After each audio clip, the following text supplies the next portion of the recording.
ဟုတ်ရဲ့လားကိုချစ်တဲ့လူတွေကလည်းသိမှာပဲလေသူတို့သိတာကိုကိုမကြည့်ချင်ပါဘူးဆိုရင်ဘယ်လိုလုပ်ဖို့ရှိတော့ကိုကသူတို့အရင်သိဖို့ပဲရှိတယ်အဲ့ဒါကတော်တော်ပိုတောင်ဆိုးသွားသေးတယ်ဟုတ်လားတကယ်ယူမိုင်းမြသူတို့သိတာကိုမကြည့်နိုင်ဘူးဆိုရင်ကိုသိတာသူတို့ကြည့်ဖို့ပဲရှိတယ်ခက်တာကသူတို့သိတာလည်းကိုမကြည့်ချင်ဘူးကိုသိတာဆိုရင်ဘို့လို့တောင်မကြည့်စေချင်ဘူးပေါ့ဟုတ်ရဲ့လားဒါကြောင့်ပိဿပေါင်းသူတော်ကောင်းတို့ကိုကိုစွန့်ခွာသွားတဲ့ပုံကိုယ်တွေအတွက်နဲ့ကိုဒီလောက်ခံစားရတယ်ဆိုရင်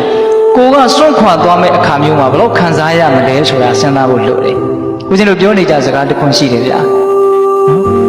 ကိုချစ်တဲ့လူတေလို့ကိုသွေးကိုသားတွေကတေလို့ကိုအမျိုးတွေကတေလို့ဆင်းရဲဒုက္ခရောက်ကြတယ်ဆိုတာကိုနဲ့အဲ့ဒီတယောက်နဲ့ပဲခွဲတာနော်ကိုနဲ့အဲ့ဒီတယောက်ပဲခွဲတာနော်ကိုကိုတိုင်းတေပြီဆိုရင်တော့ကိုနဲ့အားလုံးခွဲတာ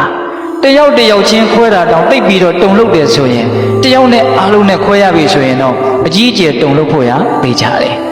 ဟုတ်ရဲ့လားဒါကြောင့်ပိဿပေါင်းတော်တို့ပေါ်ပေါ်လေးမတွေးနဲ့ဒီကိစ္စကနော်ဒီကနေ့မှတည်တည်ငြိမ်ငြိမ်အေးအေးချမ်းချမ်းရှိဖို့ဆိုတဲ့ဒီအည်အသွေးကိုရှိဖို့အတွက်ရဖို့အတွက်တည်ခြင်းတရားကိုစဉ်းစားဖို့မလိုဘူးလားလိုတယ်တည်ခြင်းတရားကိုစဉ်းစားရင်တော့ကိုယ်တိုင်သိရင်လည်းတည်ငြိမ်လိမ့်မယ်ကိုယ်သွေးကိုယ်သားတွေကသိရင်လည်းတည်ငြိမ်ပါပဲဒါလည်းမတွေ့ဘူးမကြုံဘူးလို့မဆိုနိုင်ဘူးနော်လောကကြီးကကံတရားတွေကအလွန်ဆန်းကျင်တာကို